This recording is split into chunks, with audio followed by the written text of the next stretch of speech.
चलिए ये वेक्टर तो खत्म हुआ आज, है ना। वेक्टर हमारा खत्म हो गया 2 घंटे की क्लास में, बस थोड़ा हिलना जाएगा। और हमारा फिर 3D भी यहाँ तक है, संडे तक 3D भी खत्म हो जाएगा आराम से।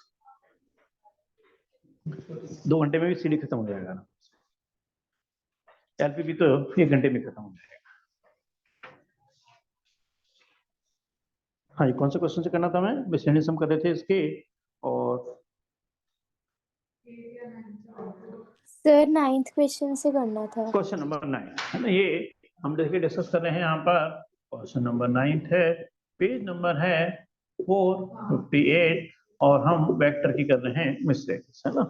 तो डिस्कस करते हैं क्वेश्चन नंबर 9। क्वेश्चन नंबर 9 की अगर हम बात करें तो इसमें कह रहे हैं फाइंड द, देखो आप थोड़ा सा इंटरनली मतलब इसको जानते हो, 11 से लिंक है, तो ये वेक्टर के फॉर्मेट में आ गया, बस इतना है और कोई ज्यादा फर्क नहीं है ना। Find the position vector of a point are.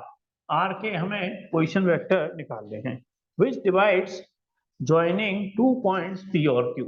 ये पॉइंट हमारा पी मान लिया, ये हमने क्यू मान लिया। इसके जो वेक्टर हैं वो दे रखे हैं हमारे पास 2a + b, वेक्टर का निशान भी लगा देता हूँ। और यहाँ वेक्टर है हमारे पास a माइनस का 3b। ध्यान रखना कंडीशन लगा दी इन्होंने एक्सटर्नली, है ना। एक्सटर्नली मैं थोड़ा 11 से आपको लिंक कर दूंगा। एक्सटर्नली इन द रेशो कितना है 1:2, माइनस हो है जाएगा ना। बस। हाँ बस बस, ध्यान रखना जब एक्सटर्नली का सर केस होता है लेकिन ना, इसमें तो सेक्शन फॉर्मूले में जो फॉर्मूला यूज होता था 11th क्लास में, वो होता था m1x2 माइनस m2x1 अपॉन में m1 माइनस m2, माइनस आ जाता है।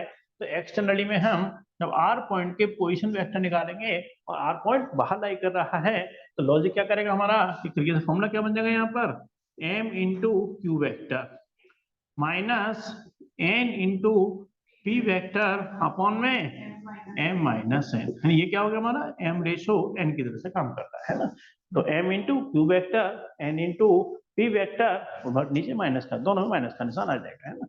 बाकी एक चीज और करवा रहा है वो बाद में कर लेंगे, पहले इसका एक बार आंसर मैच कर लेते हैं। m की वैल्यू कितनी हो गई 1, इंटू में कितना हो गया यहाँ पर a minus 3b, minus n का मतलब क्या हो गया 2, अरे p का मतलब कितना हो गया एक तरीके से 2a + b, और नीचे क्या लिखेंगे आंसर, हाँ यानी क्या हो जाएगा 1 - 2, तो -1, बट नीचे माइनस छोड़ते नहीं है तो ऊपर से भी साइन भी चेंज करेंगे। तो यहाँ पे अगर देखेंगे तो कितना हो गया a माइनस 3b माइनस का 4a माइनस का 2b अपॉन -1, ये कितना हो गया एक तरीके से फाइनली -3a माइनस का 5b अपॉन -1, माइनस अपने आप ही कट गया, जरूरत ही नहीं पड़ी हमें कुछ भी। तो 3a और प्लस का कितना हो गया 5b। स्नेहा देखेंगे ये आंसर है क्या पहले पार्ट का आंसर? Yes sir. चलिए दूसरा पार्ट भी है इसमें, दूसरा पार्ट बहुत आसान है। दूसरा पार्ट इसमें कह रहे हैं हमसे कि show that P is the mid point of R और Q। ना मैं दोबारा फिगर बनाता हूँ जिससे और आपको अच्छे समझ में आ सके कि R सर और Q लेकिन का जो, इसमें a वेक्टर और b वेक्टर अलग से दे रखा है, i j k के फॉर्म में नहीं दे रखा, तो वो तो हम i j k के फॉर्म में नहीं निकालते। नहीं देखो इन्होंने बात है ना कि वेक्टर किस फॉर्मेट में दे रखे हैं, या एक्स एक्सिस वाई एक्सिस का लॉजिक किस मान किया कि कोई भी 2 वेक्टर इन जनरल ले लिए, ये वेक्टर कोई भी हो सकता है। अब ए सपोज करो i + j + के रहा हो, b 2i + 3j + 4 के रहा हो, तो वो i j के फॉर्मेट में ना दे करके, हैंग हो रहा है क्या वीडियो? Okay sir. हाँ नहीं मैंने हाँ अब सही, ठीक ठीक। हाँ ये बात क्लियर है मेरी आपको? नहीं कि जरूर थोड़ी है यस कि ये किसी को कंबाइन करके एक नया वेक्टर भी तो बना सकते हैं, इसलिए मैं कह रहा था आपसे, है ना। Yes sir. चलिए अब हम बढ़ते हैं आगे, है ना। क्या है इसमें, ठीक ठीक। अब देखिए दूसरा पार्ट इसका, है ना। दूसरा पार्ट कह रहे हैं कि P मिड पॉइंट है किसका, R और Q का। अगर P मिड पॉइंट रहा होगा, सपोज करो P क्या रहा होगा हमारा इसका मिड पॉइंट, अरे मिड पॉइंट के पोजीशन वेक्टर निकालने का क्या तरीका होता है, R vector plus Q vector divided by 2 mid point. अगर P मिड पॉइंट रहा होगा तो इन दोनों के जो मिड पॉइंट के कोऑर्डिनेट निकालूंगा ना, तो वो किसके बराबर आने चाहिए, इसके बराबर आने चाहिए, तभी तो मिड पॉइंट रहा होगा। पी के मिड पॉइंट इन्होंने मतलब पी का वेक्टर क्या दे रखा है एक तरीके से 2a + p, और ध्यान में शो करना है कि p मिड पॉइंट है, तो मैं मिड पॉइंट के कोऑर्डिनेट निकालूंगा किससे, मिड पॉइंट की कंडीशन निकालते हैं x1 प्लस x2 अपॉन 2 करके। मैं r वेक्टर और q वेक्टर को जोड़ के आधा करूंगा और वो आंसर अगर यही आ गया तो डेफिनेटली बात है p क्या हो गया हमारा मिड पॉइंट हो गया। बात क्लियर है। r क्या हम देखो आंसर निकाल चुके हैं है ना। r का जो पोजीशन वेक्टर है वो हमने क्या निकाला है यहाँ पर 3a प्लस का 5b। q के जो पोजीशन वेक्टर है वो हमने क्या निकाले हैं यहाँ पर a माइनस 3b। अब इनके r और q का मिड पॉइंट निकालो। मिड पॉइंट कैसे निकालते हैं वो फॉर्मूला लिखा है सर आ गया सीधे लगा देता हूँ 3a प्लस a कितना हो 4a गया दोनों प्लस ऐड करने पे 2b बाई 2 कितना हो गया 4a 5b माइनस 3b यानी कितना हो गया प्लस का 2b वेक्टर और 2 से डिवाइड करेंगे तो 2 से डिवाइड करेंगे तो क्या हो गया 2a प्लस b 2 दोनों से डिवाइड होगा। अरे यही तो p वेक्टर है ना। वेक्टर का देखो निशान लगा देना हर जगह लगाना चाहिए है ना। तो ये बात आ गया p वेक्टर ही आ गया तो डेफिनेटली बात है कि जो मिड पॉइंट है वो p पॉइंट से क्या कर रहा है ओवरलैप कर रहा है यानी कि सेम पॉइंट आ रहा है तो डेफिनेटली बात है p क्या रहा होगा r और q का मिड पॉइंट रहा होगा। हाँ सर विशेष पूछना भी इसमें लॉजिक वाइज कहीं डिस्कस करना है तो बता सकते हो। एक्सटर्नली में माइनस आता है इंटरनली प्लस आता है तो ये ध्यान रखना चाहिए ना फॉर्मूले के। और मिड पॉइंट के पोजीशन वेक्टर कैसे निकालते हैं दोनों को जोड़ करके आधा कर देते हैं वो सेम आ गया तो डेफिनेटली पी मिड पॉइंट हो गया। चलिए कोई दिक्कत है तो डिस्कस कर सकते हैं नहीं तो मैं यहाँ लिख रहा हूँ क्वेश्चन नंबर 10।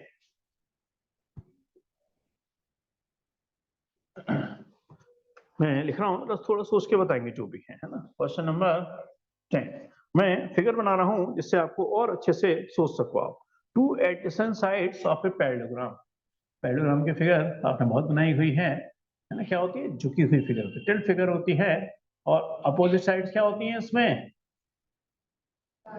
इक्वल है पैरेलल। बिल्कुल सही इक्वल भी होती हैं और पैरेलल भी होती है ना। तो यहाँ मैंने पैरेललोग्राम बना दिया तब उसको नाम डाल दिया मैंने इसको ए बी सी डी है ना। अब ये क्या कह रहे हैं कि दो एडजेसेंट साइड में ये मैंने ये साइड ले ली वो कितनी है 2i माइनस 4j और प्लस का 5k। दूसरी साइड हमें यहाँ दे दी इन्होंने i माइनस का 2j और माइनस 3k। ध्यान में एडजेसेंट साइड है अपोजिट साइड मत लेना गलती से भी है ना। ये हमारी दो एडजेसेंट साइड हैं। अब ये क्या कह रहे हैं देखो लॉजिक समझ रहा पहले हटा रहा हूँ थोड़ा सा कि लॉजिक तो यहीं पे लिख रहा हूँ and find a unit vector. क्या निकालना है हमें यूनिट। हाँ यूनिट वेक्टर का सर मतलब इन क्या हो दोनों गया के वेक्टर को प्लस करके उसको उसके जिसका मैग्नीट्यूड से मैग्नीट्यूड डिवाइड 1 कर हो देंगे। Parallel to its diagonal. अरे डायगोनल कौन सा है यहाँ पर AC अब देखो कोई नाम एरो लगा देते हैं ए से बी पे गया और बी से सी पे गया और सपोज करो ए से सी पे गया मैंने एरो निकाल दी बस बिल्कुल सही। कोऑर्डिनेट के साथ साथ या फिर इनका ओरिजिन क्या चीज दोबारा बताना कोऑर्डिनेट कौन सा जो एक साथ हो मतलब कि बाजू बाजू या फिर उनका स्टार्टिंग पॉइंट कोऑर्डिनेट नहीं आपने नाम बताओ। कोऑर्डिनेट तो ये तो साइड है। कोऑर्डिनेट तो ये होता है कि अगर कोई पॉइंट दिए होते हैं उसको कोऑर्डिनेट कहते हैं। वो तो कोई इनिशियल वेक्टर जिनकी स्टार्टिंग पॉइंट सेम होता है उनको कोई इनिशियल वेक्टर कहते हैं है ना। ये कृतिका ने बिल्कुल सही सजेशन दिया सही कह रहे हैं कि हमें एसी वेक्टर चाहिए तो ट्रायंगुलर लॉ ऑफ एडिशन से क्या करेंगे हम A B plus B C क्या बन जाएगा एसी के बराबर। तो हम यहाँ पर एसी वेक्टर निकाल रहे हैं जो अल्टीमेटली क्या बना देगा A B plus B C के एडिशन के बराबर। ए बी कितना है हमारे पास 2i माइनस 4j प्लस का 5k प्लस बी सी यानी कि i माइनस 2j और माइनस का 3k 2i प्लस i यानी कितना हो गया 3i माइनस 4 माइनस 2 यानी कि अल्टीमेटली क्या हो गया माइनस का 6j 5 माइनस 3 यानी कि क्या हो गया प्लस का 2k। मगर ये आंसर अभी नहीं है पूरी तरह से सही क्योंकि हमें क्या सर इसके चाहिए मैग्नीट्यूड डायगोनल से में एक डिवाइड यूनिट कर वेक्टर देंगे। चाहिए तो हम यूनिट वेक्टर को निकालने के लिए क्या करेंगे इसी के मैग्नीट्यूड से इसको मैग्नीट्यूड से डिवाइड डिवाइड कर देंगे। और वेक्टर की एक कंडीशन होती है अरे वेक्टर कोई यहाँ हो समझने तो इसको कहते हैं वेक्टर के अकॉर्डिंग ये कोई वेक्टर है इसको यहाँ शिफ्ट कर दो कोई दिक्कत नहीं है।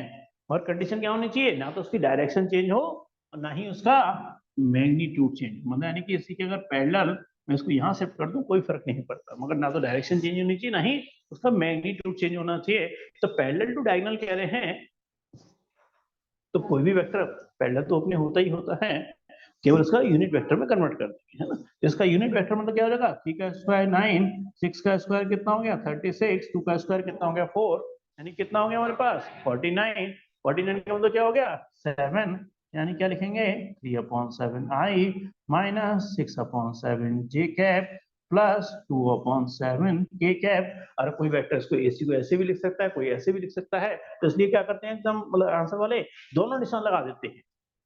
ये ऐसे चल रहा है, सपोज प्लस का है, उधर से आएगा तो क्या हो जाएगा, साइन चेंज हो जाएंगे। तो जनरली आंसर ऐसे लिखा रहता है प्लस माइनस 3/7। यहाँ प्लस माइनस नहीं होगा, यहाँ पे क्या होगा आंसर, यहाँ होगा minus plus 6/7j plus minus यहाँ से क्या हुआ 2/7 की। यह भी ध्यान रखना कि साइन की क्या इंपॉर्टेंस है। अगर हम सपोज करो पहले वाला साइन ले रहे हैं तो क्या लिखेंगे प्लस माइनस प्लस, यानी ये आंसर आ गया।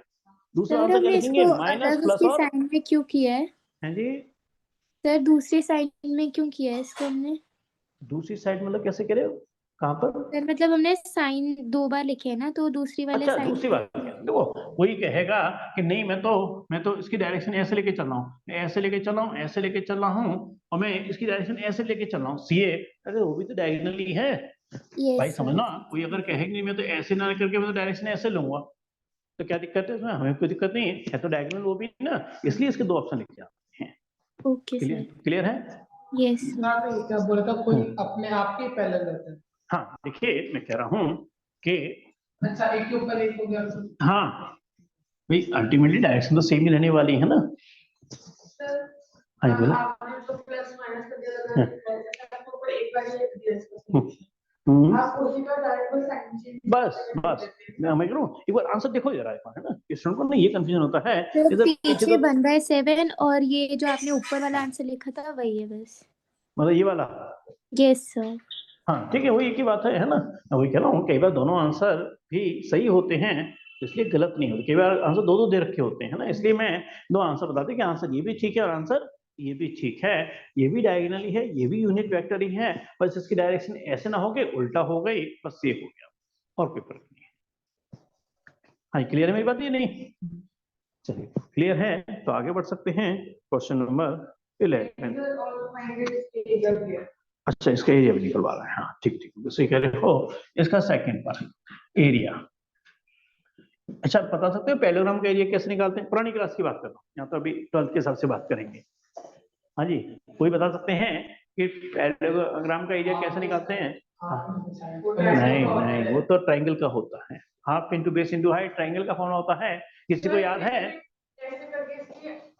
देखिए एरिया अगर पुरानी बात करूं, पुरानी बात कर रहा हूँ यहाँ पर, बेस इंटू हाइट है ना, बेस इंटू हाइट क्या होता है एरिया ऑफ पैरेललोग्राम। पैरेललोग्राम का एरिया निकालना होता है क्या होता है बेस इंटू हाइट होता है। नहीं वो करेंगे नहीं क्योंकि उसका सीधे सीधे फॉर्मूला दे रखा है ना हमने, तो हमें सीधे सीधे फॉर्मूला दे रखा है। एरिया ऑफ पैरेललोग्राम का फॉर्मूला होता है यहाँ पर A B cross B C.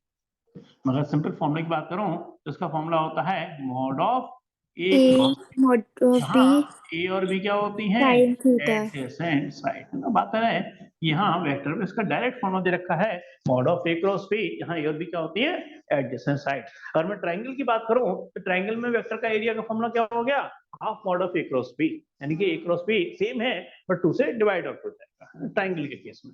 Parallelogram के केस में एरिया क्या है सीधे सीधे mod of A cross B, मगर ध्यान रखना यहाँ ए और बी क्या होती हैं एडजेसेंट साइड। यहाँ एडजेसेंट कौन सी है ए बी और बी सी, और आपने सपोज को अपोजिट साइड ले ली ना इसका आंसर सीधे सीधे जीरो बन जाएगा।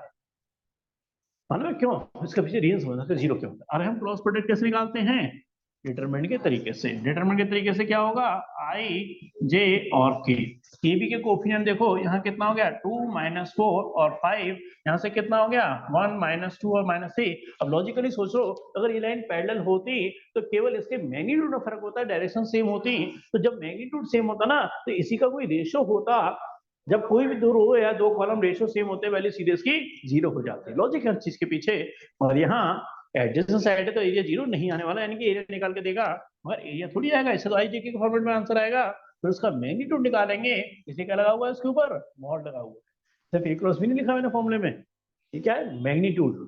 मैग्नीट्यूड कैसे निकालते हैं अंडर रूट के अंदर, मतलब अंडर रूट के अंदर जैसे 2 का स्क्वायर 4 का स्क्वायर 5 का स्क्वायर ना, जो हाँ मैग्नीट्यूड निकल के आता है। चल करेंगे जरा इसको जल्दी से कंप्लीट जरा।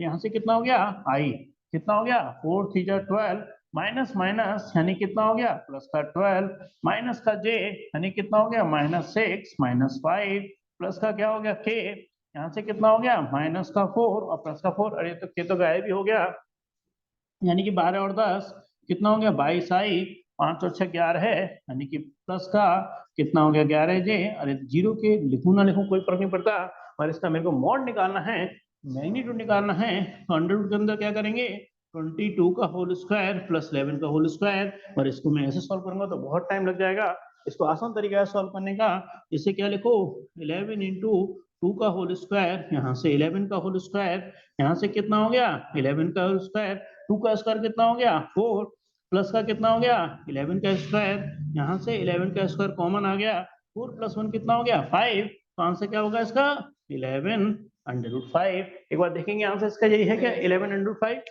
यस सर यही है है। ना, तो क्या लिखेंगे स्क्वायर यूनिट्स, है ना, तो ज्यादा सॉल्व नहीं करना, पॉइंट पॉइंट के चक्कर में पढ़ना, सीधे सीधे आंसर आ गया इसका 11 अंडर रूट 5 स्क्वायर यूनिट्स। कोई हाँ बोलो क्रॉस प्रोडक्ट करने से क्या ऑब्टेन होता है?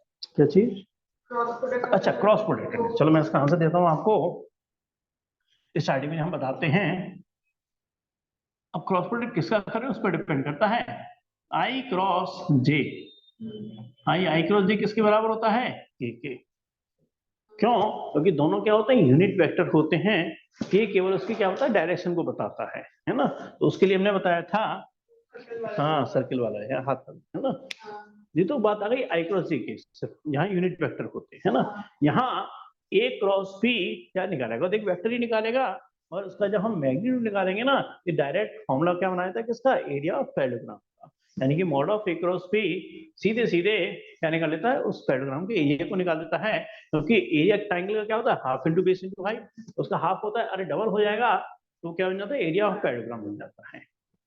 बात क्लियर है मेरी थोड़ी सी लॉजिकली, हमेशा क्रॉस प्रोडक्ट जब हम करेंगे तो एरिया ऑफ पैरेललोग्राम थोड़ी हमें मिलेगा हमेशा, तो साइड का हम वो कंडीशन में कि क्या दे रखा है, और यहाँ पे जैसे एडजेसेंट हाँ बस तो निकल, वैसे नहीं है ना, वो तो डिपेंड करेगा क्या दे रखा है उसके अकॉर्डिंग चलता ना, अब एडिशन साइड ही नहीं है ये और भी कहीं भी दो वेक्टर हैं तो थोड़ी निकल के आएगा, हाँ वो नहीं आएगा उस केस में नहीं आएगा, क्लियर मेरी बात नहीं, हाँ इसलिए यहाँ क्लियर है, आगे बढ़ा जाए, यस सर। क्वेश्चन नंबर 11 है ना, थोड़ा करते हैं इसको यहाँ से हटाते हैं, क्वेश्चन नंबर 11 बहुत आसान क्वेश्चन है, ये हम लॉजिकली आपके संग डिस्कस कर चुके हैं, डीआरस और डीसीस, हमने कहा था पूरी थ्योरी डीआरस और डीसीस पर ही चलती है, इसकी शॉर्ट फॉर्म तो मैंने लिख दिया डीआरस और डीसी, डीआरस की फुल फॉर्म क्या है डायरेक्शन रेशियोस, डीसीस क्या है डायरेक्शन कोसाइंस, है ना, और कोई भी वेक्टर के जो कोफिशिएंट होते हैं वो क्या बनाते हैं डीआरस, है ना, उसको अगर यूनिट वेक्टर में कन्वर्ट करते हैं फिर कोफिशिएंट क्या बन जाते हैं डीसीस, डीआरस को हम एबीसी से रिप्रेजेंट करते हैं और डीसीस को एलएमएन से, डीसीस हमेशा एक कंडीशन को सेटिस्फाई करते हैं कि डीसीस क्योंकि यूनिट वेक्टर होता है इसलिए L square plus M square plus N square का आंसर क्या होगा हमेशा 1 होगा, जहां एल क्या होता है एक तरीके से कॉस अल्फा, एम क्या होता है यहाँ पर कॉस बीटा और एन क्या होता है यहाँ पर कॉस गामा, अल्फा होता है angle with X axis, beta होता है एंगल विद वाई एक्सिस और गामा होता है एंगल विद जेड एक्सिस। चलिए ये अब क्लियर है, तो आप क्वेश्चन बढ़ते हैं नेक्स्ट 11 पे, और इसका लॉजिकली आप सोच के बताएंगे कि मुझे क्या करना है, दीजिए क्योंकि इसमें यूनिट वेक्टर है तो 1 इसके कोफिशिएंट और उसके अंडर रूट मैग्नीट्यूड 1/√3 मतलब ये कह रहे हैं शो दैट डायरेक्शन कोसाइंस, यानी कि हमें एक तरीके से डीसीस की वैल्यू हमें दिखानी है, क्या दिखानी है प्लस माइनस 1/√3 1/√3 और 1/√3 हमें ये वैल्यू प्रूव करके लानी है, और कह रहे equally inclined with O X, अरे इक्वली इंक्लाइंड का मतलब एल्फा बीटा और गामा आपस में क्या हो गए equal, equally inclined with X axis Y axis and Z axis, अरे एल्फा होता है angle with X axis, beta होता है angle with Y axis, gamma होता है एंगल विद जेड एक्सिस, तीनों बराबर हैं, अल्फा बीटा गामा क्या हो गए बराबर हो गए, तो अब तो गौर से देखना है ना कि एल की वैल्यू क्या हो गई कॉस अल्फा, एल की वैल्यू है ना, एल की वैल्यू कितनी हो गई यहाँ पर कॉस अल्फा, तो एम की वैल्यू भी क्या हो गई कॉस बीटा, मगर बीटा अल्फा के बराबर है, हाँ तो यहाँ भी क्या लिख दिया मैंने इसको कॉस अल्फा, और एन की वैल्यू भी क्या लिख दी मैंने कॉस अल्फा, और क्योंकि अल्फा बीटा गामा बराबर हैं हाँ, equally inclined with X axis Y axis and Z axis, यानी कि तीनों एंगल हमारे बराबर हैं। अब लॉजिक क्या कहलाता है हमारे पास कि L square plus M square plus N square is equal to 1 cos square alpha plus cos square alpha plus cos square alpha. सीधे कर रहा हूँ, यहाँ पे कितना हो गया, अरे 3 cos square alpha is equal to 1, तो यानी कि कॉस स्क्वायर अल्फा की वैल्यू कितनी हो गई 1/3। अरे तो कॉस अल्फा की वैल्यू क्या हो गई प्लस माइनस 1/, क्योंकि स्क्वायर करते हैं तो प्लस माइनस दोनों ऑप्शन होते हैं, और यही तो आंसर है, क्योंकि एल क्या है कॉस अल्फा और एम क्या होता है कॉस बीटा, और बीटा अल्फा के बराबर है, तो एक तरीके से एम भी तो कॉस अल्फा ही बन गया, एन भी तो कॉस अल्फा बन गया, और तीनों की वैल्यू कितनी है ये रही, यानी कि यही हमारा आंसर प्रूव भी तो हो। सर हम वैसे नहीं कर सकते कि L is equal to A upon under root A square plus B square plus C square, तो उसमें 1/1 वैल्यू लगा के दिखा दे तो। नहीं, ए कहाँ दे रखा है पहले बताओ, ए कहाँ है? सर इक्वली इंक्लाइंड है तो मतलब इसके सारे हाँ तो इक्वल। उसको उतना लॉजिकली समझ में नहीं आएगा, क्योंकि ए के केस में कुछ खास लॉजिक नहीं दिया होता, बस वो तो दिया होता है कि उसके कोफिशिएंट होते हैं। यहाँ तुम्हारे ज्यादा अच्छे समझ में आएगा, हम बार बार कहते हैं कि एल क्या होता है कॉस अल्फा, एम होता है कॉस बीटा, एन होता है कॉस गामा, तीनों इक्वली इंक्लाइंड हैं, इसलिए मैंने तीनों को अल्फा बीटा गामा की जगह अल्फा अल्फा अल्फा नाम डाल दिया। तो ये लॉजिकली समझ में आ रहा है आपके कि क्या हो रहा है इस क्वेश्चन में। हाँ जी, आरब थोड़ा सा इधर उधर ही हैंग हो रहा है, क्या बात है, लैपटॉप ही हैंग हो रहा है, यहाँ सही चल रहा है। यस हाँ जी, सर, खैर कौन सा आरब आपको क्वेश्चन है? इसमें मैं बताता हूँ, ये क्वेश्चन हमने जो अभी डिस्कस किया है, ये कह रहे हैं कि इक्वली इंक्लाइंड है with X axis Y axis और जेड एक्सिस। तो एल क्या है हमारे पास, वैसे cos alpha cos beta cos gamma होता है, और तीनों यस एंगल सर। बराबर हैं, तो अल्फा बीटा गामा इक्वल हो गए, इसलिए एल भी कॉस सर ये अल्फा क्वेश्चन एम भी में कॉस, गिवन है ना? हाँ इक्वली इंक्लाइंड दे रखते हैं ना, और ओके डीसीज हमेशा इस कंडीशन को सेटिस्फाई करते हैं, तो cos square alpha plus cos square alpha plus cos yes square sir, alpha तो सर आपने इज इक्वल टू इक्वली ले 1, लिया, तो फिर 3 3। cos square alpha is equal to 1, तो cos square yes alpha sir. कितना हो गया 1/3। ये लॉजिक हमारा क्लियर है, यही आंसर है ना। Okay sir. चलिए पढ़ते हैं फिर आगे क्वेश्चन नंबर 12 पर, है ना। रिकॉर्डिंग चल रही है फिर भी ये क्यों नहीं हो रहा है, ये नेटवर्क की लगता है, हाँ मुझे लगता है, हाँ नेटवर्क की स्पीड की दिक्कत है शायद, हाँ वो एक रिकॉर्डिंग से चल रही है। चलिए खैर कर लेते हैं आगे, नेक्स्ट क्वेश्चन बढ़ते हैं, नेक्स्ट क्वेश्चन पे, क्वेश्चन नंबर 12 बहुत इंपॉर्टेंट क्वेश्चन है, 12th वाला, है ना। 12th वाला मैं देख रहा हूँ काफी रिपीट होने वाला क्वेश्चन है, और बताएंगे जरा जो भी दिमाग में आ रहा है ना, क्योंकि यही डीआर और डीसी सारे 3D में भी चल रहे हैं। नेक्स्ट ले रहा हूं मैं क्वेश्चन नंबर यहाँ पर 12, है ना। देखिए थोड़ा इजी क्वेश्चन है, उससे सोचने वाला है हल्का सा। ए इज इक्वल टू कितना, आई प्लस 4j प्लस 2k, आई प्लस का 4j और प्लस का 2k। फिर हमारा कहना है एक बी वेक्टर है, वो है हमारे पास 3i minus 2j plus k, यानी कि 1k भी लिख सकते हो, मगर यहाँ 7k है, और यहाँ सी वेक्टर है ना, 3i minus 2j plus 7k, और फिर सी है 2i minus j plus 4k, यानी कि 2i माइनस j और प्लस का कितना है 4k, तो दे रखे हैं A B C. Find the vector D, है ना, हमें एक डी वेक्टर है जिसकी वैल्यू निकालनी है, मगर जो डी वेक्टर है वो परपेंडिकुलर है किसके, बोथ के, ध्यान रखना वो ए और बी दोनों के ही परपेंडिकुलर, लॉजिक बहुत अच्छा है इस क्वेश्चन का, और एंड साथ में कंडीशन भी है कि जो सी डॉट डी है उसकी वैल्यू हमें 15 दे रखी है ना।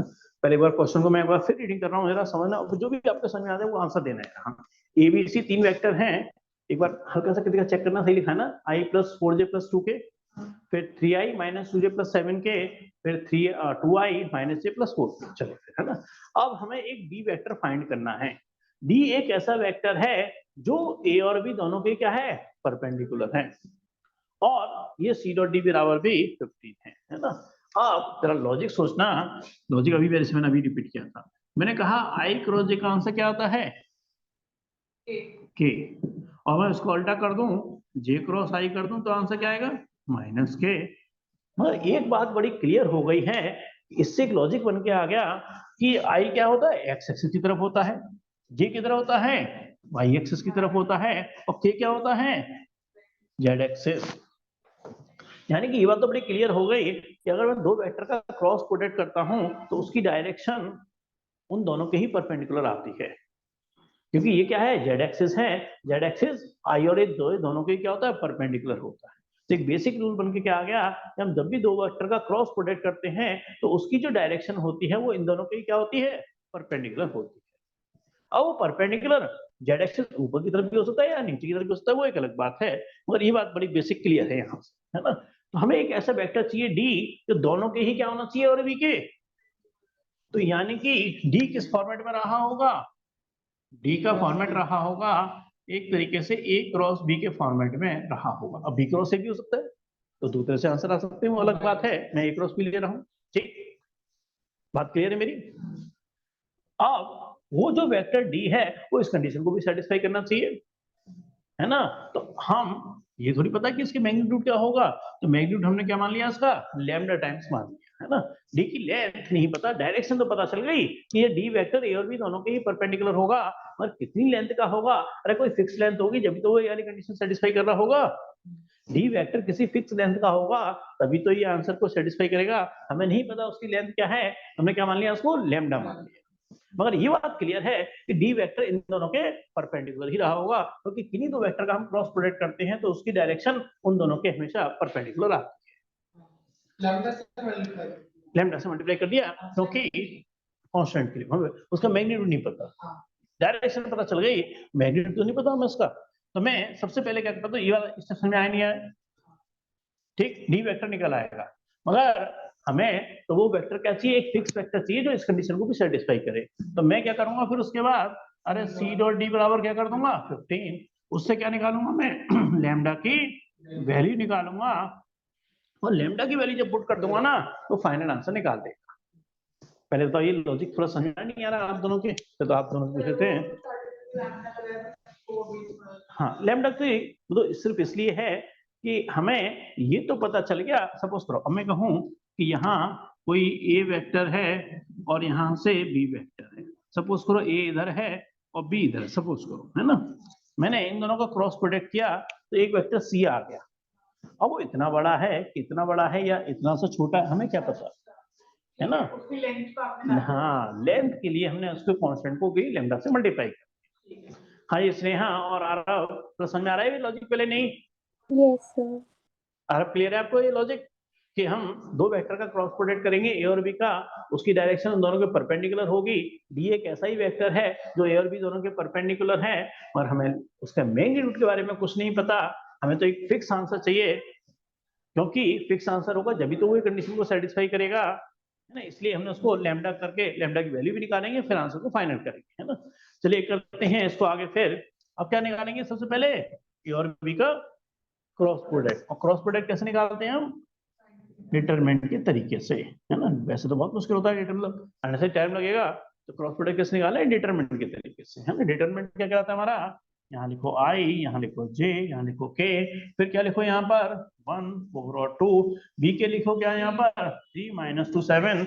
चलिए सॉल्व करेंगे इसको जरा, इसको सॉल्व करेंगे तो a क्रॉस b का आंसर आ जाएगा i यानी कितना हो गया 28, माइनस माइनस 4 यानी कि प्लस का 4, फिर माइनस का j यानी कि 7 - 6 यानी कि 1 हो गया, प्लस का यहाँ से हम करेंगे k कैप, यहाँ से कितना हो जाएगा एक तरीके से -2 और माइनस का 12, तो 28 और 4 यानी कि कितना हो गया 32i, माइनस का कितना हो गया j और माइनस का क्या हो गया 14k, है ना। एक वेक्टर तो आ गया, मगर जरूरी नहीं है कि ये जो वेक्टर की लेंथ वगैरह जो भी है वो इस कंडीशन को भी सेटिस्फाई करती हो। तो हम क्या लगाते हैं, कोई लैम्डा लगा देते हैं ना। तो जो डी वेक्टर है वो क्या लगा दिया मैंने, lambda times of 32i minus का j माइनस 14k, है ना। यही लाइन हमारा मेन आंसर निकाल के देगी, और इसमें कमी केवल किसकी है। हाँ बोलो बोलो, बताओ। क्या था, अगर हम पहले ही लैम्डा लगाएंगे तो उस लैम्डा स्क्वायर में हो जाएगा। चलो पहले बताओ ए क्रॉस बी के आंसर आ गए। नहीं सर, उससे भी पहले मैं कह रहा हूँ, आपने जैसे कि i j k हमने डिटरमिनेंट लिया, हाँ ठीक है, पहले लैम्डा नहीं पहले नहीं पहले नहीं लगाना, पहले नहीं लगाना, हमें पहले तो एक दो हमें क्या चाहिए, हमें पहले उसकी डायरेक्शन चाहिए, डी किस डायरेक्शन में रहा होगा, वो क्या होगा ए क्रॉस बी से उसकी डायरेक्शन निकल आई, उस डायरेक्शन में एक वेक्टर है। अब ये डायरेक्शन में वेक्टर तो आ गया, अब वो इतना बड़ा है या इतना बड़ा है या इतना बड़ा है ये हमें नहीं पता, पहले वो वेक्टर निकालो, कितनी लेंथ का हमें नहीं पता, और उसमें क्या लगा दो, लैम्डा निकाल दो। सपोज करो लैम्डा की वैल्यू 2 आ गई तो ये 2 सेंटीमीटर का हो गया, लैम्डा की वैल्यू 3 आ गई तो ये 3 सेंटीमीटर का हो गया, और लैम्डा की वैल्यू 1 आ गई तो 1 सेंटीमीटर का हो गया। बात क्लियर मेरी? नहीं तो पहले वेक्टर निकालो और फिर उसमें किसी कांस्टेंट से मल्टीप्लाई कर दो जो उसकी लेंथ को डिसाइड कर देगा बाद में, ठीक है। अब केवल कमी किसकी है इसमें, लैम्डा की। उसके लिए इन्होंने कंडीशन क्या दे रखी है कि सी डॉट डी क्या है, 15 के बराबर। तो थोड़ा हटा दो यहां से जरा, यहाँ से थोड़ी सी जगह बना देते हैं ना। चलो बताएंगे यार अब क्या करने वाला हूं मैं इसमें यार, कि सी भी है और डी भी है, और ध्यान रखना इन दोनों के बीच में क्या है, ये डॉट प्रोडक्ट है। तो सी तो डॉट सर डी जो हमने निकाला है मतलब कितना उसको हो गया, मल्टीप्लाई कर 2i देंगे। माइनस जे प्लस का 4 के वेक्टर वाला थोड़ा लगा लेना, डी, अरे डी का मतलब कितना हो गया, 32 लैम्डा आई माइनस का लैम्डा जे माइनस 14 लैम्डा के, और इज इक्वल टू कितना है, 15। डॉट प्रोडक्ट है, आइडोटाइप बनोगा डिफरेंट के संग 0 हो जाएगा। तो 32 जो कितना हो गया, 64 लैम्डा आइडोटाइप 1 हो गया। जे के संग जे चलेगा तो प्लस का क्या आएगा, लैम्डा जे डॉट जे 1 हो गया। फिर माइनस का आ जाएगा क्योंकि प्लस माइनस माइनस होते हैं, 56 यानी कि कितना हो गया, 56 लैम्डा इज इक्वल टू कितना हो गया, 15।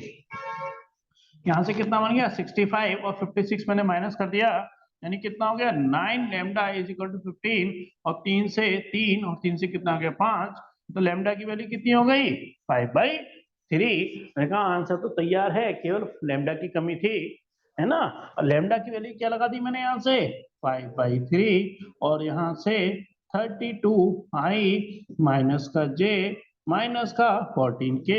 एक बार देखेंगे इसने इसी तरह से आंसर है या कुछ और मल्टीप्लाई कर रखा है क्या, यहाँ दिखते हैं आप जरा, मैं आंसर को एडजस्ट कर देता हूँ फिर अभी ये 1/3, चलो 1/3 तो देखो मैच कर गया, 1/3 12, 3 दूनी 5 दूनी 10, 5 15 16, 160 आई है, माइनस का 5j है, बिल्कुल सही आंसर है -17 के।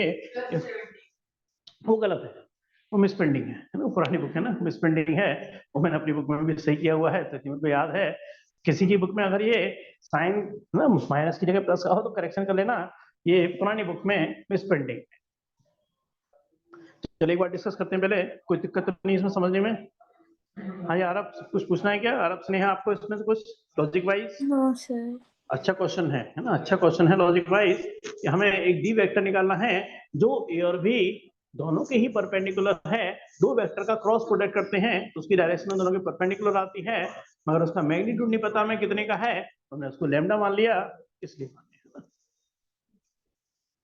विशेष और आपको क्लियर है कृतिका? अच्छा क्वेश्चन है, काफी रिपीट होने वाला क्वेश्चन है। बढ़ते हैं फिर नेक्स्ट क्वेश्चन पे, क्वेश्चन नंबर 13, और ये देखो ट्रिपल प्रोडक्ट हटा हुआ है, तो क्वेश्चन नंबर 18 तो मेरे को दिखाई पड़ रहा है गायब है ना, क्वेश्चन नंबर 18 नहीं आएगा, ये इसके लिए ट्रिपल प्रोडक्ट है, ये कोर्स से हट गया है। हाँ इसने हटाया हुआ है ना, क्वेश्चन कराया नहीं होगा ना, ये इसके लिए ट्रिपल प्रोडक्ट वाला देखने में लग रहा है मेरे को 18।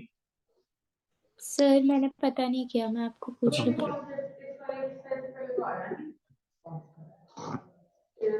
हाँ ये ना, वैसे वैसे इसको हम दूसरे तरीके से भी कर सकते हैं, मैं बता दूंगा इसको दूसरे तरीका कैसे कर सकते हैं ना। ये क्वेश्चन नंबर 13 नहीं, वैसे तो एक लॉजिक होता है इसका डायरेक्ट, है ना, सप्लीमेंट्री में है, वो सप्लीमेंट्री वाला लॉजिक हटा हुआ है, इसलिए कह रहा हूँ, बाकी एक दूसरा तरीका भी है तो वो कर सकते हैं इस क्वेश्चन को वैसे तो। है क्वेश्चन नंबर 13 डिस्कस करते हैं पहले, है ना।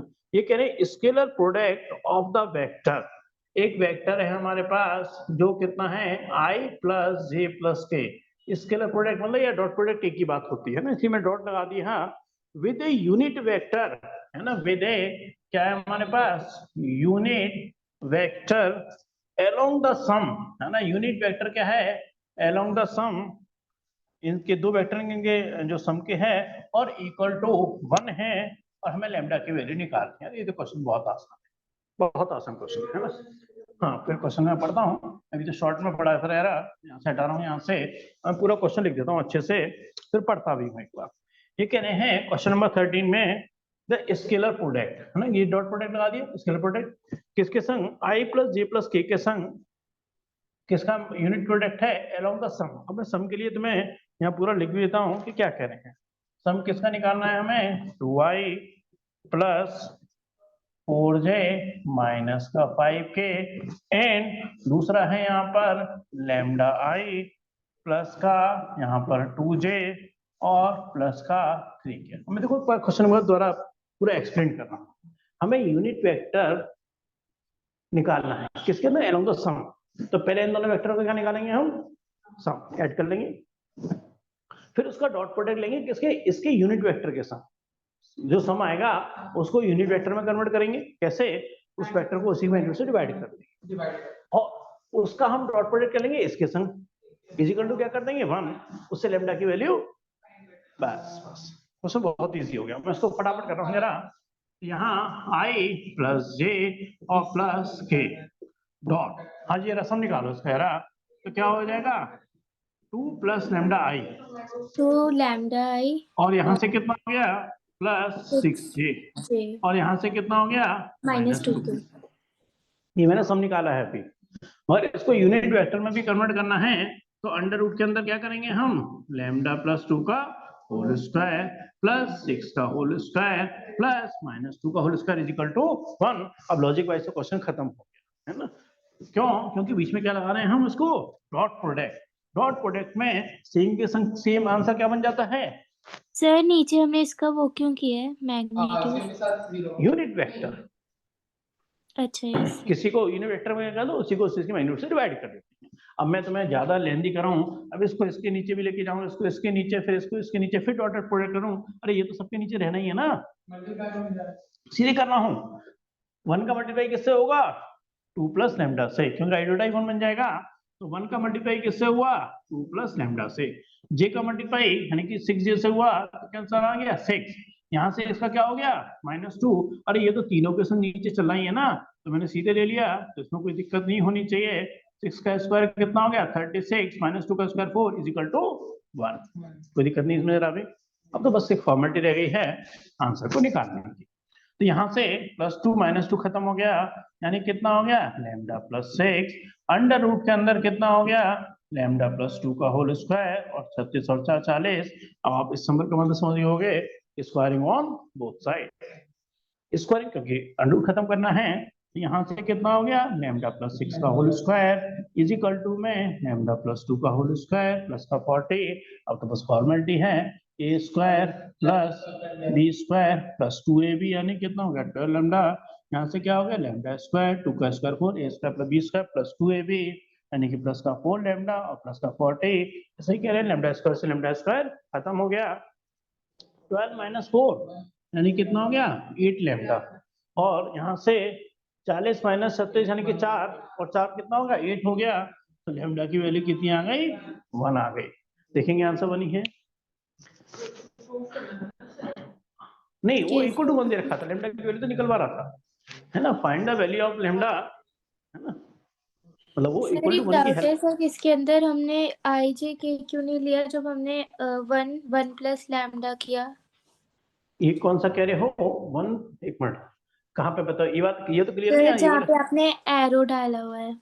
ये वाला एरो, यस सर। ये तो i डॉट i 1 हो जाता है ना, अच्छा ठीक है i सर। डॉट i 1 है ना, i डॉट j 0, इसलिए लिखा ही नहीं मैंने इस चीज को, i डॉट के 0 वो मैंने लिखा ही नहीं, और j डॉट j फिर 1 यानी कि 6 × 1 6 लिख दिया, क्योंकि j डॉट j को मैंने सीधे 1 कर दिया, ये रीजन है इसके पीछे। क्लियर है आपको? Yes sir. हाँ बस बस ना, इनको हल्का सा कंफ्यूजन है कि i कहाँ गायब हो गया, i इसलिए गायब हो गया तो i डॉट i 1 बन गया, i डॉट j 0 बन गया, इसलिए वो उसमें डॉट प्रोडक्ट में i j के आते नहीं है, जबकि क्रॉस प्रोडक्ट में आते हैं। हाँ यार, अब कुछ पूछना तो नहीं है विशेष आपको, कोई दिक्कत? No sir. पढ़ते हैं फिर क्वेश्चन नंबर 14। बता देना कहीं दिक्कत हो, देखो मैं फिर कह रहा हूँ थोड़ी स्पीड हल्की सी इसलिए रखनी पड़ रही है कि जिससे टाइम से चीजें खत्म हो, मतलब मेरे को खुद टेंशन हो जाती है, थोड़ा सा अब तक मतलब लगना चाहिए था, खत्म हो जाना चाहिए था, और मेरी थोड़ी जो आदत है हर क्वेश्चन को करने की और थोड़ा सा आराम से कराने की कोशिश करता हूँ, इसलिए थोड़ा सा हल्का सा डिले चल रहा है। संडे को हम 2 घंटे क्लास रखते हैं, टाइम आप डिसाइड किया था 3 से 5। हाँ जी, आप क्लियर है, संडे 3 से 5 यस सर। है ना। संडे हम लिख रहे हैं क्लास 3 से 5 है ना, इसमें अब फाइनली करेंगे, इसको करेंगे ही है ना। अब इसको हम थोड़ा रिपोर्टिंग लगाई होंगे है ना, क्योंकि जहाँ भले ही मेरे को दोबारा आना पड़ेगा 3 से 5 के लिए, बट वो भी है। अगर आपको 3 से 5 में वेक्टर तो अभी हमारा खत्म हो रहा है 15 मिनट में, और हम जहां तक है जो 3 डायमेंशनल ज्योमेट्री है उसमें कुछ खास बचता नहीं है, तो संडे की क्लास में हम उसको भी खत्म कर देंगे। अभी तो खैर बीच में हमारी क्लास और भी है ना, तो बहुत जल्दी खत्म हो जाएगा हमारा कोर्स। क्या चीज? हाँ हाँ बस ठीक है, ज्यादा नहीं है, एलपीपी के वाले क्लास का है ना। 3D में क्या होगा, प्लेन हट गया है ना, सारी बात है प्लेन हट गया। जब लाइन ऑफ प्लेन के लॉजिक मर्ज होके चलते थे ना, तब क्वेश्चन मुश्किल हो जाते थे। अब वो जब प्लेन हट ही गया तो मर्जिंग वाले क्वेश्चन भी सारे हट गए, तो इसलिए अब दिक्कत नहीं है, अब तो बहुत आराम से सीख जाओगे आप। नहीं हो रहा वैसे। क्या चीज? अरे वो तो आप टेंशन ना लें उसकी, है ना। मतलब यहाँ तक बताओ कोई दिक्कत तो नहीं? मैं 3D कराऊंगा ना, आपको बहुत इजी लगेगा। 3D अगर हम लाइन ऑफ प्लेन कराते थे अपने तरीके से तो स्टूडेंट को दिक्कत नहीं आती सर थी। फर्स्ट वर्कशीट तो बिल्कुल वेक्टर की है कोई कह उसमें। रहा हूँ, जब हम लाइन ऑफ प्लेन, और फिर आपके तो भाई पढ़ के चुके हैं अभी, तो ए बी सी, अब जरा समझ रहा, लैंग्वेज समझ रहा। ए बी सी क्या है? म्यूचुअली परपेंडिकुलर वेक्टर हैं। म्यूचुअली परपेंडिकुलर वेक्टर का मतलब क्या हो गया, जैसे आई जे के होते हैं।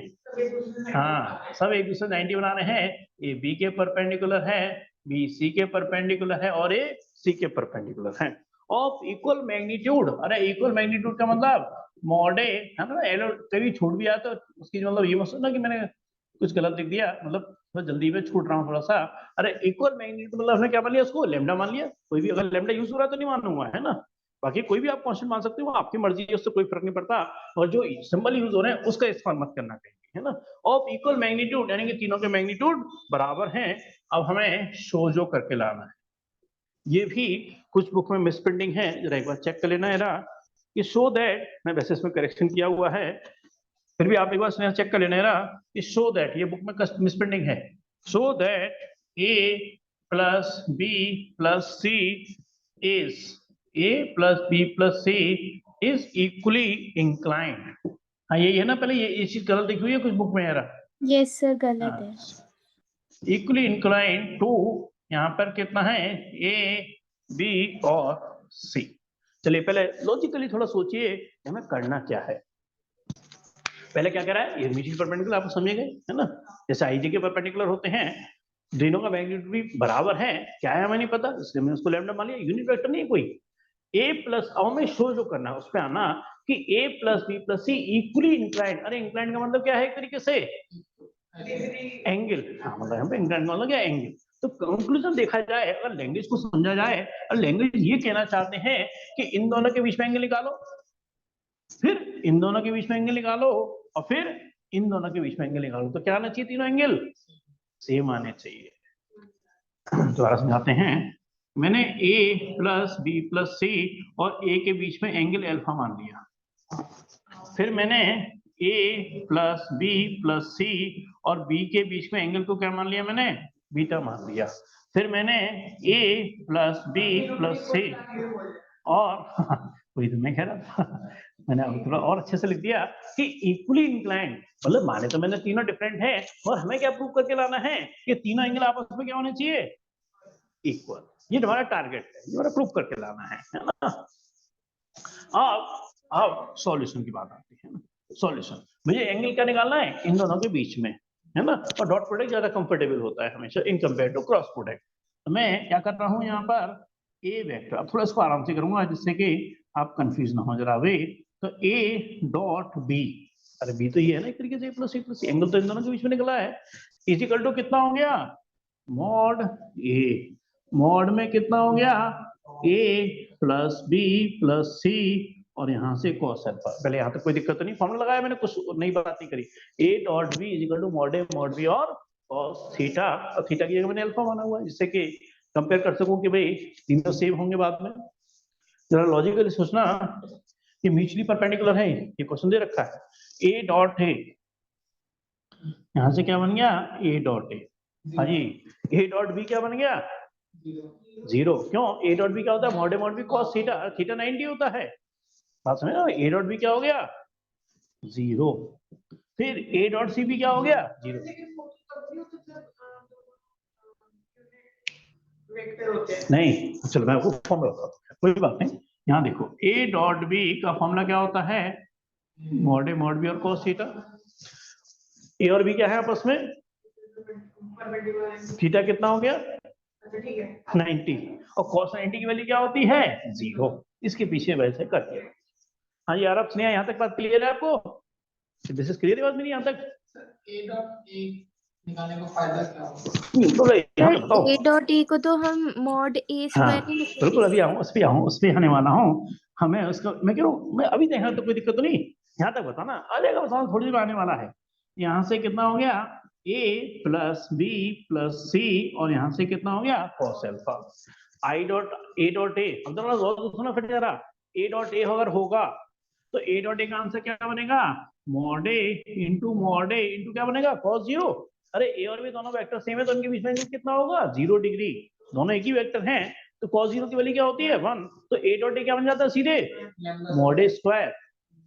ए डॉट ए क्या बन जाएगा यहाँ पर मॉड ए स्क्वायर। बात क्लियर है कि नहीं, यहाँ से हाँ तो होता ही सिंपल है ना, कोई बड़ी बात नहीं बता रहा, लॉजिक बता रहा हूँ क्यों हो जाता है इसके पीछे, है ना, लॉजिक भी पीछे यहाँ है कि आई डॉट आई भी क्या होता है 1 होता है, और आई डॉट आई 1 इसलिए हो जाता है क्योंकि आई एक यूनिट वेक्टर होता है तो उसका मैग्नीट्यूड 1 होता है और cos 0 1 होता है, इसलिए 1 हो जाता है यहाँ पर मुझे थोड़ी पता है यहाँ मैग्नीट्यूड इसका क्या है।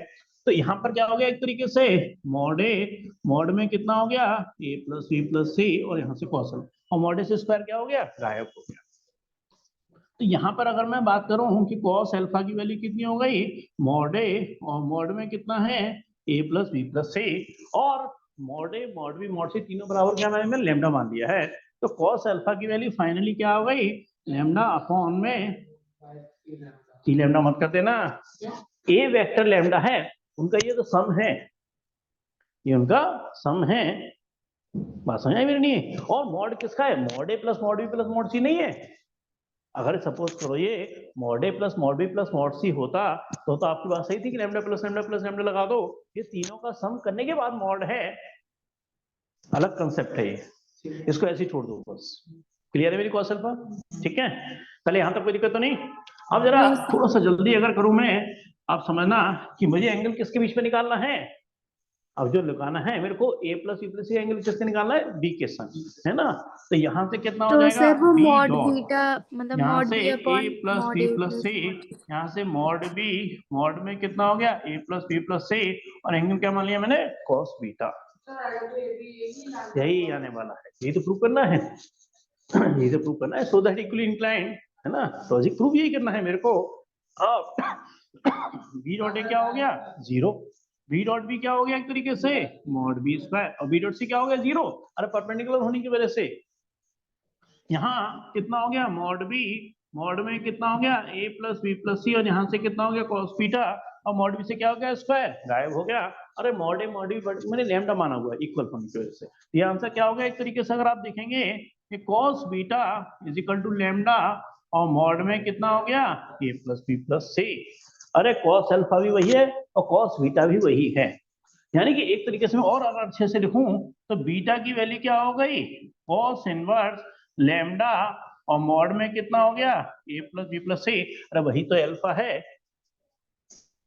वही अल्फा है, अल्फा क्या होगा cos इनवर्स में ही आएगा। अरे ऐसे ही मैं अगर सी के संग डॉट प्रोडक्ट निकालूंगा ना तो गामा भी यही आने वाला है, अल्फा बीटा गामा तीनों सेम है, हेंस प्रूव हो गया कि a plus B plus C is equally inclined with A B C, क्योंकि इन दोनों के बीच में एंगल मैंने अल्फा माना, इन दोनों के बीच में एंगल बीटा माना, पहले डिफरेंट माने और फिर दिखा दिया मैंने तीनों वैल्यू सेम आ जाएंगी। इसलिए हाँ आ रहा, कुछ पूछना तो नहीं है विशेष आपको, कृतिका क्लियर है ये? Yes sir. चलिए cos alpha cos beta cos gamma equal होगा, हाँ अच्छा फिर cos इनवर्स ठीक है। हाँ, अगर cos अल्फा cos बीटा बराबर हैं तो सीधी बात है अल्फा बीटा भी बराबर रहे होंगे। चलिए क्वेश्चन नंबर 15, छोटे छोटे क्वेश्चन बचे हैं, ये आज हम बड़े आराम से कंप्लीट कर सकते हैं, फैक्टर को आज हम कंप्लीट करते हैं और 2 घंटे की क्लास में हम उसे भी बहुत जल्दी कंप्लीट कर देंगे। नेक्स्ट आते हैं क्वेश्चन नंबर 15, प्रूव दैट, ये क्वेश्चन प्रूव करने वाला है, यानी कि आंसर यही दे रहा होगा।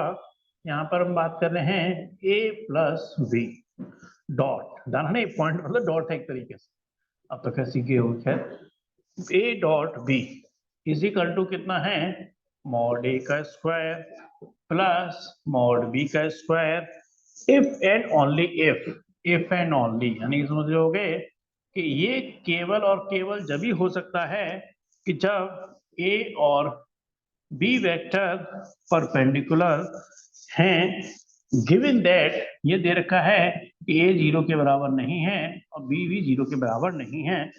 थोड़ा समझ में आया होगा, थोड़ा बाकी क्वेश्चन को मैं समझा दूंगा। सर अंदर से मल्टीप्लाई कर देंगे। इसके बराबर है, ये केवल जब ही आ सकती है जब ए और बी आपस में क्या हो, परपेंडिकुलर, और ए और बी दोनों 0 के बराबर नहीं है। क्वेश्चन बहुत इजी है, छोटे छोटे क्वेश्चन बचे हैं, मैं कह रहा हूँ थोड़ी देर में भी खत्म भी होते हैं। हम यहाँ पे इसको कहते हैं डॉट प्रोडक्ट। ध्यान रखना, ए का ए के संग डॉट प्रोडक्ट होगा, क्या लिखेंगे हम इसे, ए डॉट ए, हाँ बिल्कुल सही। इसको क्या लिखेंगे हम, ए डॉट बी, फिर बी का लिखेंगे डॉट प्रोडक्ट बी डॉट ए प्लस बी डॉट बी और is equal to mod a square, यहाँ से mod a square plus mod b square. A dot a क्या बन गया, mod a square, dot product commutative होता है तो ए डॉट बी या बी डॉट ए कहें एक ही बात है, प्लस बी डॉट बी क्या हो गया, mod b square, mod a square plus mod b square, इससे ये दोनों खत्म। अब ये क्या हो गया, एक तरीके से twice of A dot B is equal to 0, यानी कि एक तरीके से ए डॉट बी भी क्या हो गया, 0। हमें इसका थोड़ा सा लॉजिकली आपको एक्सप्लेन करता हूँ। ए डॉट बी 0 होने के कितने रीजन हो सकते हैं, एक रीजन, दो रीजन और यहाँ पर 3 रीजन हम बता चुके हैं। या तो हाँ, अगर ए मैग्नीट्यूड 0 और बिल्कुल बी सही 0 बात और है। उसके अगर बाद ए कॉस वेक्टर 0 के बराबर है, मतलब 0 मैग्नीट्यूड का है ही या नहीं, कॉस तभी तो। 90 है। या फिर बी वेक्टर भी क्या है, 0 के बराबर है, या फिर सीधी सी बात है ए और बी आपस में परपेंडिकुलर है। बट ये हो नहीं सकता, क्यों, क्वेश्चन में कंडीशन लगा रखी है कि 0 के बराबर नहीं, ये हो नहीं सकता, क्वेश्चन में कंडीशन लगा रखी है बी 0 के बराबर नहीं है, तो सीधी सी बात है फिर भी ए डॉट बी 0 आ रहा है, तो डेफिनेटली बात है ए और बी क्या रहे होंगे, आपस में परपेंडिकुलर रहे होंगे। तो डेफिनेटली बात है कि ये आंसर ए डॉट बी 0 है, बट ना ए 0 है बी 0 है, तो देयरफॉर सीधी सी बात है कि ए और बी वेक्टर आपस में परपेंडिकुलर रहे होंगे, यही हमें प्रूव भी करना था। क्लियर है मेरी बात, ये कुछ कंफ्यूजन आपको विशेष लिखा हुआ है, कोई भी चीज पूछोगे ना मैं एक्सप्लेन कर सकता हूँ, कोई भी सर दिक्कत आपने इसमें उल्टा प्रूफ किया है, मतलब जो क्वेश्चन था उसमें वो प्रूफ करके दिखाना था कि अगर वो परपेंडिकुलर है तो आपने तो परपेंडिकुलर प्रूफ किया ना, इसलिए। मैं एक बार देख लेता हूँ थोड़ा सा लैंग्वेज आप जो कह रहे हो कि ये इसके बराबर होगा if and only if A and B are perpendicular. तो इक्वल तो हमें दे रखे थे, मगर हमें केवल दिखाना था कि इक्वल जब ही होगा जब ए और बी आपस में परपेंडिकुलर होंगे। तो इक्वल का तो मैंने लॉजिक इस्तेमाल किया और मैंने दिखा दिया कि इक्वल जब ही होगा जब ए और बी आपस में परपेंडिकुलर होंगे, तो लॉजिक वाइज बिल्कुल सही है मेरे हिसाब से। तो यस सर, क्लियर है। हाँ यार, अब क्लियर है आपको, ये कितने का क्लियर विशेष है ना, यस सर। डॉट प्रोडक्ट आगे बढ़ सकते हैं। फिर नेक्स्ट क्वेश्चन पे आते हैं, क्वेश्चन नंबर 60। कोई भी दिक्कत है डिस्कस कर सकते हैं। इसमें मैग्नीट्यूड 0 होना चाहिए ना ए और बी का, या फिर ये तो कहते हैं कि ए और बी 0 वेक्टर के बराबर नहीं है। नहीं सर, वो मैं आपने 3 कंडीशन लिखी थी ना कि अगर ए वेक्टर 0 और या बी वेक्टर 0, वो तो तो इक्वल है सर ही नहीं, मतलब 0 यस है ही सर, नहीं वो तो। खैर यस सर, तो उनका मैग्नीट्यूड 0 होना चाहिए या खुद ही वो 0 होने देखिए चाहिए? देखिए देखिए, अगर मैं कह रहा हूँ कोई ए वेक्टर मैंने लिख दिया, आई लिख दिया सपोज को, ठीक है समझ नहीं आ रहा, या माइनस जे लिख दिया सपोज को, क्या इसका मैग्नीट्यूड 0 होगा? नो सर, समझ में आ गया, वो पूरा ही 0 होना चाहिए। बस समझ में आ गया, ये चीजें एग्जाम्पल से ज्यादा अच्छे से समझ में आती हैं। चलिए आगे बढ़ूं मैं, क्वेश्चन नंबर 16। क्वेश्चन नंबर 16 कह रहे हैं थीटा हमारा है एंगल बिटवीन ए और बी, है ना, थीटा है ए वेक्टर और बी वेक्टर के बीच का एंगल है थीटा, और ये कह रहे हैं कि जो ए डॉट बी है वो greater than is equal to 0 है, यानी कि 0 या 0 से बड़ा है।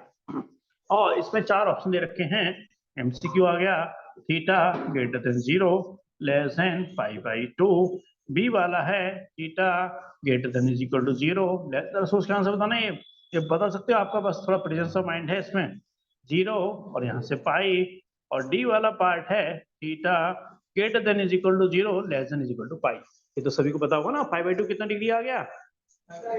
90 पाई 0 180 180। है ना। Sir option B a dot होना बी क्या चाहिए। है? ग्रेटर देन इक्वल टू 0 के बराबर। तो a डॉट बी क्या होता है? एक तरीके से मॉड a मॉड b और cos theta greater than is equal to 0 है ना। अब लॉजिकली सोचना कि इसकी वैल्यू 0 या 0 से क्या है हमारे पास? बड़ी है ना। 0 है या 0 से बड़ी है। तो ये देखो, ये वैल्यू तो क्या रहेगी हमारे पास? पॉजिटिव ही रहेगी, क्योंकि मैग्नीट्यूड कभी नेगेटिव होता ही नहीं है ना। ये वैल्यू भी यस क्या रहेगी सर, हमारे पास? पॉजिटिव। पॉजिटिव ही रहेगी। अब इसका greater than is equal to 0 होना केवल और केवल किस पे डिपेंड कर रहा है? cos cos theta. थीटा पे डिपेंड कर रहा है ना। अब मैं आपको थोड़ा और हल्के से डिफाइन करूं कि एंगल 0 से पाई बाई 2 के बीच में वेरी कर रहा है, मगर 0 और पाई बाई 2 नहीं है। सर नहीं यहाँ है पे देखो, तो 0 नहीं हो नहीं है, पाएगा, तो 0 नहीं होना है। चाहिए इसमें। तो देखो, फर्स्ट क्वाड्रेंट में cos थीटा क्या होता है? पॉजिटिव। पॉजिटिव तो आ जाएगा बट 0 नहीं आएगा, यानी कि ये वाला ऑप्शन क्या हो गया हमारा? फेल हो गया। दूसरे केस में क्या हो गया? अरे 0 भी इन्वॉल्व हो गया और पाई बाई 2 भी इन्वॉल्व हो गया। अब जब वो 90 पे जैसे ही टच करेगा, आंसर 0 भी आएगा और पॉजिटिव भी आएगा, क्योंकि एंगल फर्स्ट क्वाड्रेंट में मूव कर रहा है, पर 90 को टच कर गया है, क्योंकि 90 के इक्वल है, तो cos थीटा की वैल्यू 0 भी होगी और 0 से बड़ी भी होगी। नेगेटिव में तो फिर भी नहीं जाएगी। आंसर तो आपको मिल गया है। तो ये वाला आंसर तो वैसे भी नहीं हो सकते। मालूम है क्यों नहीं हो सकते? क्योंकि 0 टू पाई, अरे इसमें क्या जाएगा? वो cos थीटा नेगेटिव में जाएगा, और ये दोनों पॉजिटिव है। पॉजिटिव का मल्टीप्लाई जब नेगेटिव से होगा तो आंसर 0 से 0 नहीं होगा, फिर आंसर नेगेटिव में भी चला जाएगा। ये भी आंसर किसमें चला जाएगा? नेगेटिव में। आंसर कौन सा हो गया? सिर्फ इसका बी वाला पार्ट। हाँ जी, क्लियर है मेरी बात आपको ये? चलिए बढ़ते हैं नेक्स्ट क्वेश्चन तो क्वेश्चन नंबर 17। और जैसे मेरा टारगेट था इसका वेक्टर खत्म करने का, है ना, तो चलो वो सही टारगेट से हम चल रहे हैं आज। और क्वेश्चन नंबर 17 फिर सोचना जरा, ए और बी यूनिट वेक्टर हैं। हाँ जी, यूनिट वेक्टर है तो इसका मैग्नीट्यूड कितना है? 1। और बी भी यूनिट वेक्टर है तो इसका भी क्या है हमारा? मैग्नीट्यूड 1। और थीटा इनके बीच का एंगल है ना। और संग में कंडीशन कह रहे हैं कि जो a प्लस बी है वो एक यूनिट वेक्टर है ना। वो भी हमारा एक यूनिट वेक्टर है। तो a वाला पार्ट है ना, थीटा इज इक्वल टू कितना है? Pi by 4। बी वाला part theta is equal to कितना है? Pi by 3। पाई बाई 3 जानते हो ना कितना हो गया? 60 degree. Theta is equal to कितना हो गया? Pi by 2। डी वाला आंसर है theta is equal to 2 pi by 3। बाकी सब चीज को हटाना हूँ, एमसीक्यू है, जल्दी सोचे जा सकते हैं इन क्वेश्चन को।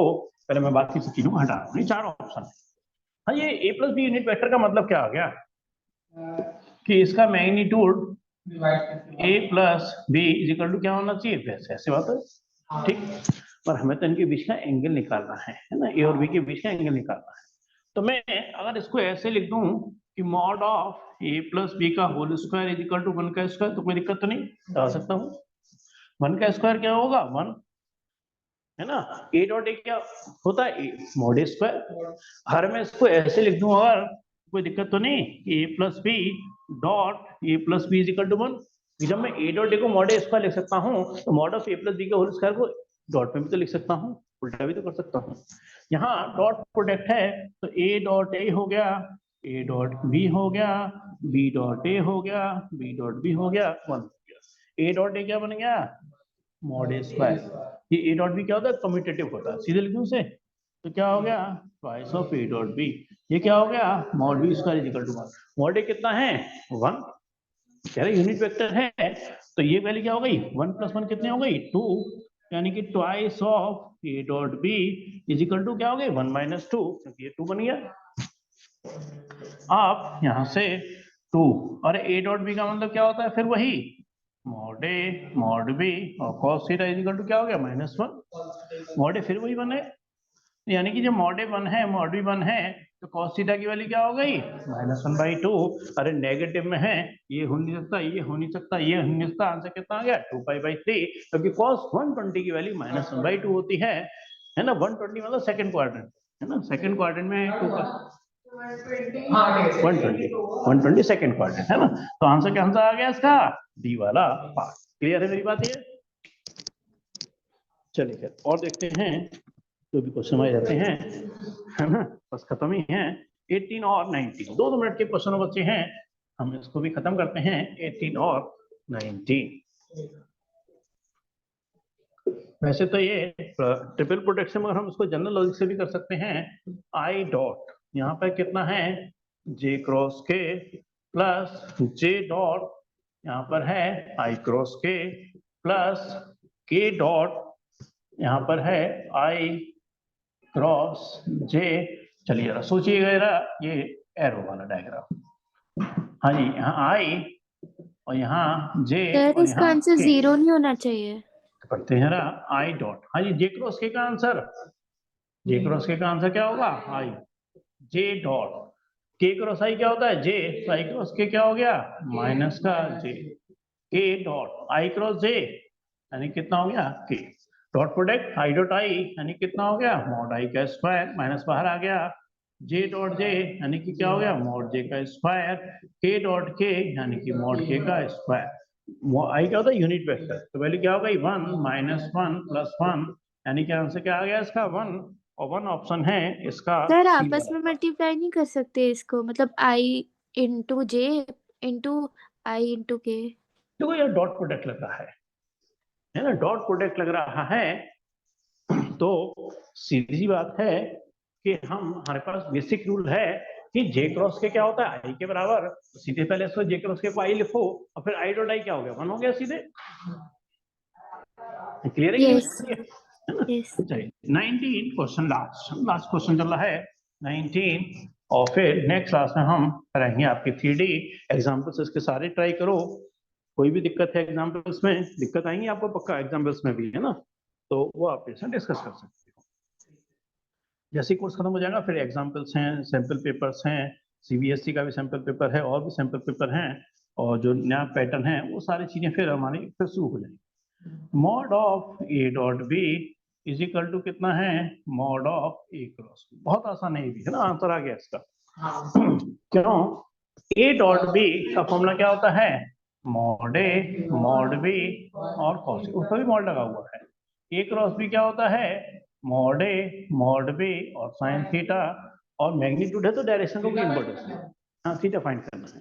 कितना आंसर आ गया, मॉड ए से मॉड ए खत्म, मॉड बी से, हाँ बिल्कुल सही कह रहे हो, tan theta is equal to बन गया sin theta is equal to cos theta, sin theta is equal to cos theta है, tan theta is equal to 1, pi by क्या आंसर आ 4। गया, theta is equal to pi by 4। अरे 45 की value 1 होती है ना, sin थीटा cos थीटा कब बराबर होते हैं, जब वैल्यू 45 डिग्री होती है, उल्टा करके लिखते हैं तो दोनों की वैल्यू क्या होती है, 1/√2 हो जाती है।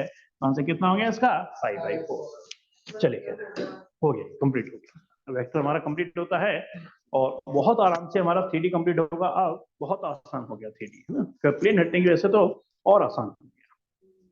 चलिए कोई भी डिस्कस करना है तो बता सकते हैं, कोई भी आपकी क्वेरीज हो, कोई भी डिफिकल्टीज हो भी थोड़ी देर। हाँ एक थर्ड क्वेश्चन आपको मैं अलग से बता दूंगा, है ना, पहले ऑनलाइन एक बार पूछ लेते हैं। स्नेहा आप कुछ पूछना तो नहीं है, संडे की No, क्लास No, में sir. टारगेट लेके चल रहे हैं 3 से 5, और हम जैसे कह रहे हैं इसमें बहुत जल्दी कंप्लीट करेंगे, है ना, सभी का देखेंगे क्योंकि रखनी तो पड़ेगी क्लास। अब देखो सपोज करो किसी को ऑब्जेक्शन है, थोड़ा एडजस्ट करे या जो भी है, क्योंकि ऑप्शन नहीं है हमारे पास कोई ना, कैसे कर सकते, मतलब इससे ज्यादा स्पीड क्या रखी जाए, तो बिल्कुल ही फॉर्मेलिटी हो जाएगी। फिर तो स्कूल वाले ऐसे, है ना, कहते हैं भगा देते हैं एक एक दो क्वेश्चन करके, फिर तो वो वाली स्थिति मैं नहीं चाहता, वो तरीका ही गलत है मेरे हिसाब से। वेलकम जी, थैंक यू चलिए सर। वेलकम जी, क्लास को है ना मैं डाउट्स बोले।